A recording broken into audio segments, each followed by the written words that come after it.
형법 답안 작성 요령에 대해서 몇 시간에 걸쳐서 나눠서 강의를 진행하도록 하겠습니다. 우선 형법과 형사소송법은 답안 작성 방법에 차이가 있다는 걸 이해를 하셔야 됩니다. 답안 작성 방법 차이를 구체적으로 들여다보기 전에 우선 그 질문의 차이부터 한번 이해를 해보면요. 형법은 갑을병의 죄책은 이렇게 나와요. 그렇지만 형소법은 쟁점을 특정해서 출제한다는 거죠. 쟁점을 특정해서. 그래서 기출문제들 쭉 다 이런 식이죠. 자세한 건 좀 이따 보기로 하고, 우선 형법은 그 질문 자체가 갑을병의 죄책, 그래. 이때 이 죄의 의미, 책의 의미, 이거 한번 보시면 우리 형법은 죄와 형을 다루죠. 죄와 형. 그래서 죄, 형, 법정주의 이러죠. 여기서 말하는 죄와 여기서 말하는 죄는 약간 차이가 있습니다. 큰 차이가 있는 건 아니지만 이때 이 죄형 법정주의에서 말하는 죄와 죄책에서의 죄는 한마디로 정리하면 구성요건과 구성요건 해당성의 차이로 이해하시면 돼요. 요 차이하고 같은 말로 이해를 하시면 됩니다. 우리 구성요건이라는 것은 추상적 일반적으로 법에 규정된 내용이죠. 법에 규정된 내용. 추상적 일반적으로. 그래서 우리 구성요건들은 전부 다 추상적 일반적 형식들이라는 거죠. 살인죄는 사람을 살해한 자 이렇게 돼 있지만 누구든지 그 주체는 누구든지죠. 누구든지 사람을 살해한다면 이런 얘기죠. 일반적 추상적으로 규정돼 있어요.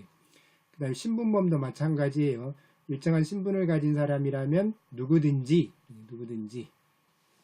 그래서 일반적 추상적으로 규정되어 있는 것들이에요. 우리 법률 자체가 다 일반적 추상적으로 규정되어 있죠. 그래서 특정인에 대한 개별적인 처분적 법률 이런 것들은 헌법상 평등의 원칙에 위반되기 때문에 원칙적으로 허용되지 않죠. 예외적으로 헌법상 보호하고자 하는 얘기 아주 중대하고 그럴 때만 예외적으로 인정할 뿐이고 원칙적으로는 다 일반적 추상적 규정들이에요. 그래서 우리 구성요건 자체도 일반적 추상적으로 규정되어 있어요. 그렇지만은 구성요건 해당성은 구체적인 갑의 행위를 놓고 따진다는 거죠. 이 갑의 행위가 이 일반적 추상적으로 규정된 이 구성요건에 해당이 되느냐라는 것이 구체적인 갑의 행위를 놓고.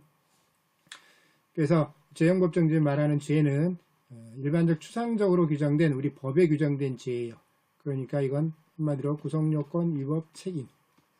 그 다음에 이 죄책도 마찬가지로 결론은 이 죄책은 구성요건에 해당하고 위법하고 책임이 있어줘야 된다. 이런 뜻이에요. 그러니까 여기서 말하는 죄는 구성요건에 해당하고 위법한 행위 이렇게 보시면 되는 거죠.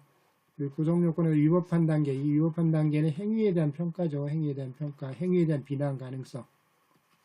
그 다음에 책임은 행위자에 대한 비난 이렇게 이루어져 있죠.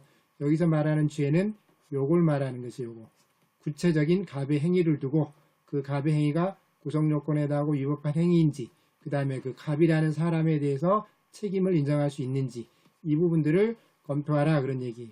그래서 갑을병의 죄체 이렇게 나오면 쟁점이 곳곳에 들어있어요. 그러니까 특정 하나의 중요한 쟁점에 모든 에너지를 다 쏟아부어 버리면 안 된다 그런 얘기예요. 쟁점이 아주 그 중요한 배점이 아주 높은 쟁점은 아니라 하더라도 여러 곳에 곳곳에 쟁점들이 흩어져 있는 것이 중요하진 않더라도 그 쟁점들을 모으면은 접촉 굉장히 배점이 많아지는 거죠. 그래서 쟁점들을 다 일일이 찾아낼 수 있어야 됩니다. 그래서 구성요건 관련해서 객관적 구성요건, 주관적 구성요건 관련해서 혹시 살펴볼 건 없는지 위법성 조각사유와 관련해서 정당행위부터 그다음에 승낙이한 행위까지 쭉 20조부터 24조까지 쭉 떠올려 보시면서 거기에 해당되는 쟁점이 될 만한 게 없는지 이런 거 다 떠올릴 수 있어야죠. 책임은 책임과 관련해서 책임 능력이 있는지 위법성 인식이 있는지 적법행 기대 가능성이 있는지 이런 것들 쭉 다 떠올려 볼 수 있어야 되는 거죠. 그러면서 쟁점을 뽑아낼 수 있어야 돼요. 쟁점이 여러 개라는 거죠. 그러니까 중요한 쟁점 하나에 필히 꽂혀서 거기에만 모든 그 시간들을 다 배정해버리면 안 됩니다. 그렇지만 형소법은 쟁점을 다 특정해서 출제하고 있어요. 쟁점을 특정해서. 그래서 압수한 예금통장에 대한 증거 능력은 인정되는가? 이건 아예 다 주고 있는 거죠. 쟁점들을. 그래서 이것도 보시면은 일단 증거 능력 문제인데 증거 능력도 뭐예요? 압수한 예금 통장에 대한 증거 능력을 판단하라라고 해서 쟁점을 아예 다 주고 있죠. 이렇게. 그러면 이런 건 보시면 이 질문 보면 질문의 결론 보면 뭐가 쟁점이구나 이거 다 금방 한번 떠올릴 수 있는 거죠. 압수의 적법성에 대해서 한번 따져봐야 되겠구나. 압수의 적법성에 대해서. 그래서 위법하다면 증거 능력 부정하면 되고 압수가 적법하다면 그 다음에 어떻게 돼요? 이제 예금 통장 자체에 대한 증거 능력이 문제되는지 한번 떠올려 보시고 이러면 되는 거죠. 예금 통장도 일종의 문서의 문서, 서류죠. 문서, 서류에 해당돼요. 그러다 보니까 이 서류들은 이게 증거물로 사용될 수도 있고요. 또 증거물인 서면으로 사용될 수도 있고 증거 서류도 사용될 수도 있고 그래요. 이 두 가지들은 증거물로 사용되는 서면 같은 게 어떤 거냐면 서류를 절취했어요. 서류를 절취했으면 그 서류 그거 자체가 증거물이죠. 그건 증거물이. 또 예금 통장을 절취했어요. 그럼 절취한 예금 통장 이건 그 증거물이에요. 그렇지만 이제 증거물인 서면은 대표적인 예들이 저런 거죠. 명예를 훼손하는데 명예가 훼손될 만한 사실을 적시해서 찌라시를 뿌렸어요. 그러면 그 찌라시가 증거물인 서면이 되는 것이 범죄의 수단으로 쓴다 할지 이런 것들이 증거물인 서면이 어쨌든 다 서면들이지만 증거물로 쓰일 수도 있고 증거물인 서면으로 쓰일 수도 있고 이런 것들은 공통점이 뭐냐면 어차피 증거물인 서면도 증거물의 일종인데 증거물 일종의 칼처럼 생각하시면 돼요. 살인에 사용한 칼 이런 것들은 원칙적으로 증거 능력이 인정되는 거죠. 전문 법칙이 적용되지 않는 거죠. 이런 것들은 전문 법칙이 적용되지 않다 보니까 원칙적으로 사건과의 관련성이 있고 그러면 원칙적으로 증거 능력이 큰 어려움 없이 인정될 수 있는 부분들이 그렇지만 이제 증거 서류로 넘어가면 이건 이제 여기가 이제 전문 증거가 되는 것이 막바로 이런 거 서면이 나오거나 이러면 문서 이런 것들이 나오면 막바로 전문 증거가 떠올리지 마시고 머릿속에서 일단 걸러낼 수 있는지 여기에 걸려드는지 아닌지부터 한번 떠올려 보셔야 돼요. 여기에 걸려들면 그때는 전문 법칙이 적용되지 않아요. 여기는. 그렇지만 이제 여기에 걸려들지 않아요. 이런 것들이 이제 전문 증거가 되는 거죠. 전문 증거라는 건 지금 진술이든지 아니면 진술을 기재한 서면이죠. 진술을 기재한 서면. 그러니까 이 서면이라 하더라도 서면의 기재 내용이 뭐예요? 진술. 이 진술을 증거로 쓰자는 것이 이 진술을 증거로. 그렇지만 이건 지금 서면의 존재 자체, 서면 자체, 그 서면 자체가 증거로 쓰이는 것들이에요. 이런 것들은. 그 기재 내용인 진술이 증거로 쓰이는 게 아니라 기재 내용인 진술이 증거로 쓰이는 것들은 다 전문 증거에 해당돼요. 전문 증거. 그래서 전문 법칙을 적용해야 되는 거죠. 그래서 전문 법칙의 예외 규정들이 해당되는지를 쭉 살펴 들어가야 돼요. 그래서 일단 압수와 관련해서 위법수직 증거면은 더 이상 살펴볼 필요 없는 거죠. 증거 능력 부정되고 압수가 적법하다면 그 다음에 예금 통장에 대해서 머릿속에서 이런 거 한번 떠올려 보시면서 어디에 배치시킬지. 그래서 예금 통장 원칙적으로 증거물인 서면에 해당되기 때문에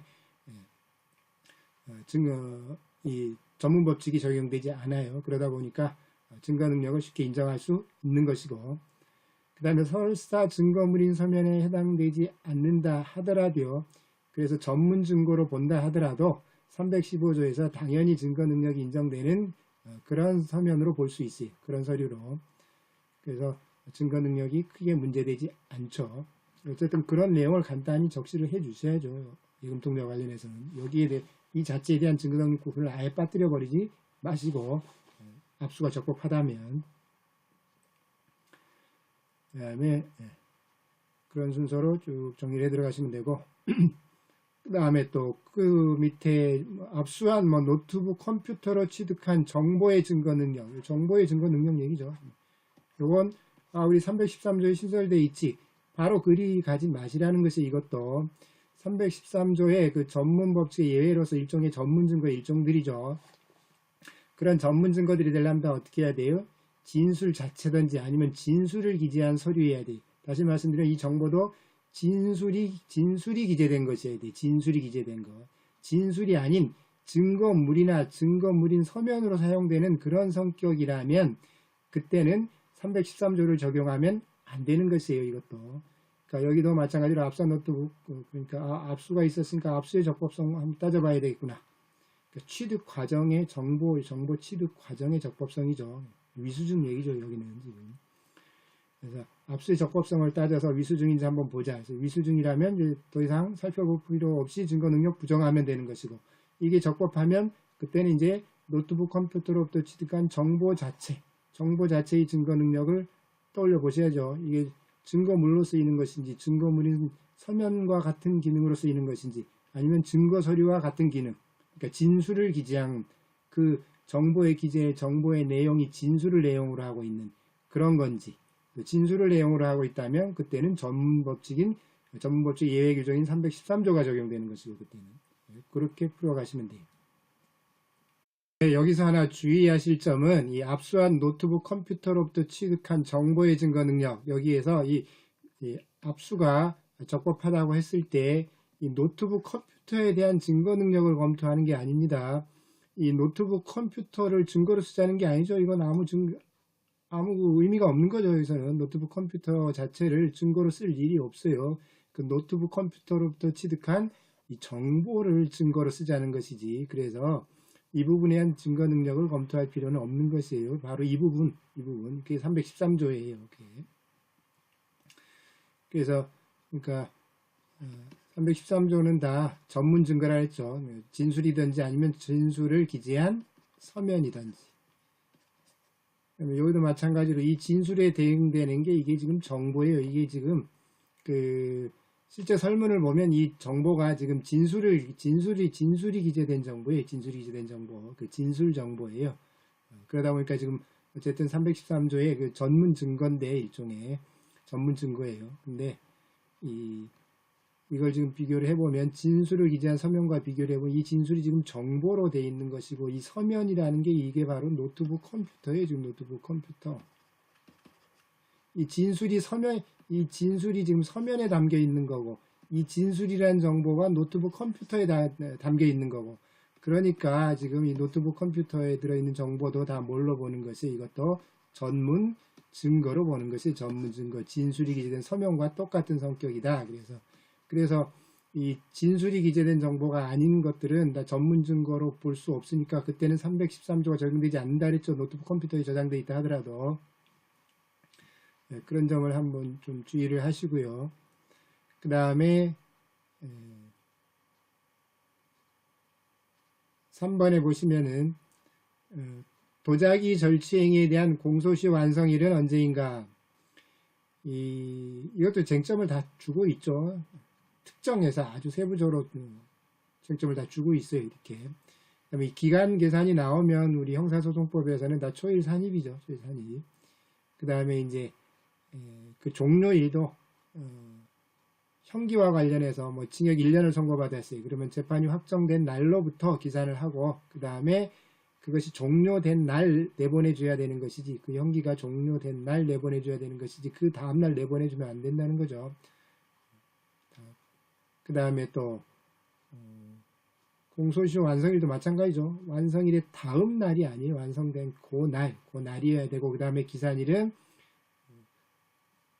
절취행이라면 절도죄라면은 절도가 기수범이라면은 절도가 기수가 된 때 그 날로부터 기산을 해줘야 되는 것이고요. 그 다음에 또 판례가 저런 거 있었죠. 집행유예와 관련해서 기산일은 판결이 확정된 날로부터 기산해야 되는 것이지 그 다음부터 기산하면 임의의 시점을 기산일로 잡으면 안 된다는 거죠.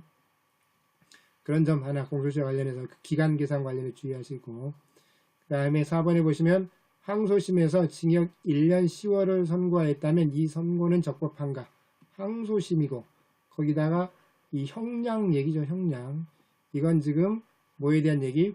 이거 보면 이거 불이익 변경 금지 얘기구나 이거죠. 불이익 변경 금지 원칙을 적용할 수 있느냐 이거죠. 근데 지금 설문을 보면 이거 저런 내용이었죠. 1심은 공소제기가 각각 별도로 공소제기가 이루어져서 각각 별개로 재판을 받았어요. 그러다 2심에서는 이제 한꺼번에 재판을 받게 된 거죠. 그러면은 그때는 경합범이니까 이게 지금 경합범이었어요. 경합범이니까 경합범 가중을 해줘야 되겠죠. 당연히. 그러다 보니까 이 경합범 가중을 해줘야 되는 상황이 됐기 때문에 이때는 불이익 변경금지 원칙이 적용되지 않는다. 그런 내용이죠. 그런 내용을 쓰면 되는 것이고, 그 다음에 쟁점들이 다 구체적으로 아예 하나씩 주고 있어요. 그 다음 시칼을 유죄의 증거로 사용할 수 있는가, 이것도 보시면 시칼 자체는 증거물이죠. 이런 것들은 전문 법칙이 적용되지 않는 것들이니까 증거 능력이 크게 복잡하지는 않죠. 원칙적으로 증거 능력이 인정될 수 있는데, 문제는 이 시칼에 그게 문제가 되지는 않았겠죠. 이 시칼을 취득하기 위한 과정, 그 취득의 적법성, 이런 증거물들의 취득은 다 압수를 통해서 이루어지는 거죠. 압수의 적법성이 문제되는 그런 문제구나. 이렇게 이해를 하시면 되겠죠. 결론만 보면 쟁점들이 다 드러나는 거죠. 그리고 아예 쟁점들을 다 주고 있어요. 구체적으로. 형사법, 그래서 구체적으로 그러면 이제 답안을 전개해 나갈 때 답안 작성 방법이 어떤 차이가 있는지를 보도록 하겠습니다.